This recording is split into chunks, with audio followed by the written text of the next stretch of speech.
Welcome to my channel, everyone. I just want to start. Um, I'm trying to make this as short and relevant as possible. Let me just talk about my experience with guys. I don't want to be telling you that guys are pigs or that all men are shit or that, you know, I'm not saying that I hate men. I know many wonderful men or guys in my own life, and unfortunately, I seem to always end up being attracted or associated with people who are not good for me, with men who are not necessarily very healthy for me. And at 27 years old, I can tell you, even if I have never been married, never been engaged, I have courted people and I have known guys with different mentalities. Just to tell you, to give you a brief idea, I am a very sensitive person. I get attached easily. I am very intense. I'm not the type of girl who can take relationships casually. And that is very good for me. Being a Muslim, I think that suits my philosophy, my personality perfectly well. Because I totally agree with Allah's principles of not dating and of falling in love after marriage. Inshallah, if you're watching my video, first of all, thank you for being here. If you're a young woman or young man in Islam seeking to get married or seeking to find your life partner, I understand that it's very, very difficult in today's world. It's not difficult to date people. It's not difficult to be flirting. It's not difficult to chat with people. You can just go on any social media platform. You can just chat with everyone. You can flirt. It's very easy to commit sin. It's very easy to commit adultery. Even if you're not committing the actual act of zina, as we say, adultery, it's very easy to slip and to be in that zone of flirting with people. But that's not very healthy. I don't find dating attractive at all. I have dated people, if you can call that dating. I see that nowadays people consider you as weird if you tell them that you don't believe in dating. I don't have an issue personally with meeting someone a couple of times. If you're trying to get married, if you're seeking arranged marriage proposals, obviously we'll have to meet the person and talk to them to get to know them. But I do have a problem with the fact that it seems like guys tell you that they need a lot of time to know who you are, but they don't need time before jumping into bed. Sorry to say that, I have to be blunt here because I've seen and I've encountered their mentality, most of them.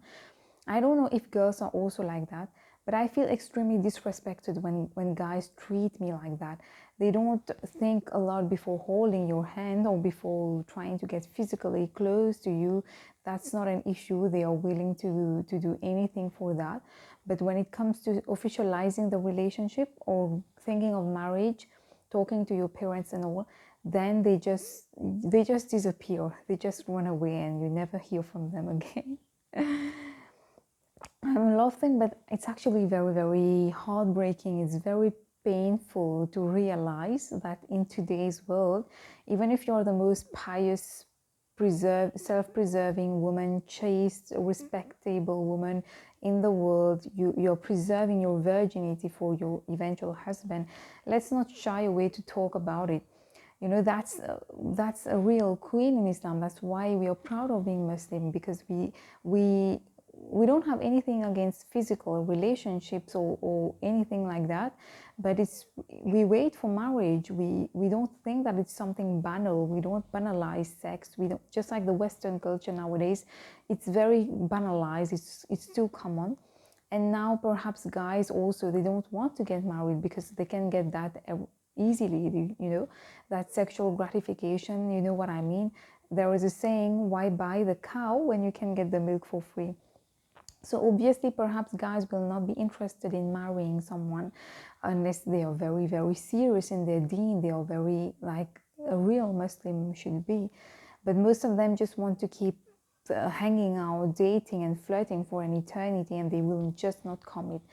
If there is a woman watching my video, then I don't know, girls who are married, I don't know how in the world do they convince men to be serious about them, to commit and to talk to their parents or to get married. I'm not saying that out of jealousy, but out of genuine disbelief, because I will not tell you that I have been unsuccessful in love. I have met guys who seem to be interested in me, but they never seemed um, willing, or how would I say, eager to commit.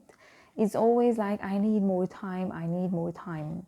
How much time can you need? 3 months, 6 months, 1 year, 2 years? I know people who have dated for 4 years or been engaged during 3, 2 years, or even more, relationships of 6 to 7 years, my God.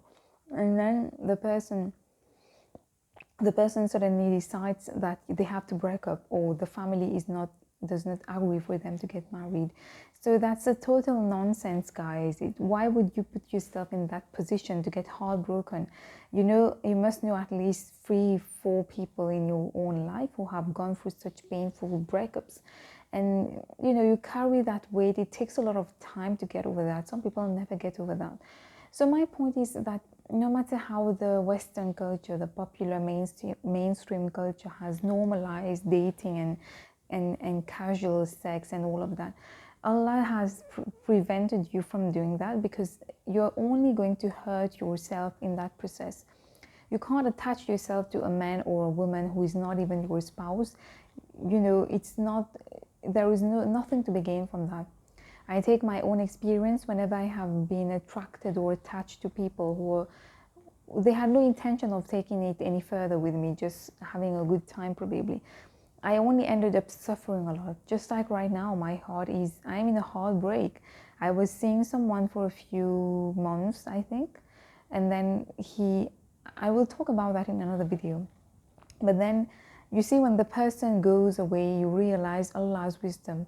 You should only fall in love after you get married. I always tell that, dear girls, if you are like me, if you're sensitive, romantic, and you get attached easily, you have to be very careful with your emotions. Don't let anyone play with your emotions. Don't be ashamed to say that you're trying to get married and you refuse to date people for an eternity. You just want to get married. Don't be ashamed. There are some people who are committing adultery. They are not ashamed. Why should you be ashamed for being such a wonderful, pious, practicing, God-fearing Muslim woman? You should be proud of yourself.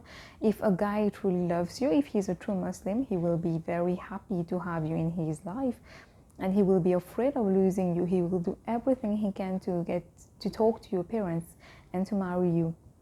I know that we are living in difficult times, and I honestly, it's not just about me. That issue has become so predominant now. People are having difficulty getting married. It's very easy to fall in the trap of committing adultery, but marriage has become like something that most guys are not interested in. Perhaps most girls are not interested in either.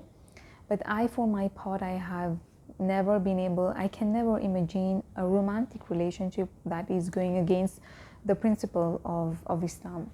So it's not a problem if I don't get married, but don't rely on me to be involved in haram relationships with cowardly men who are just obsessed with physical pleasure and are not interested in respecting you enough to marry you.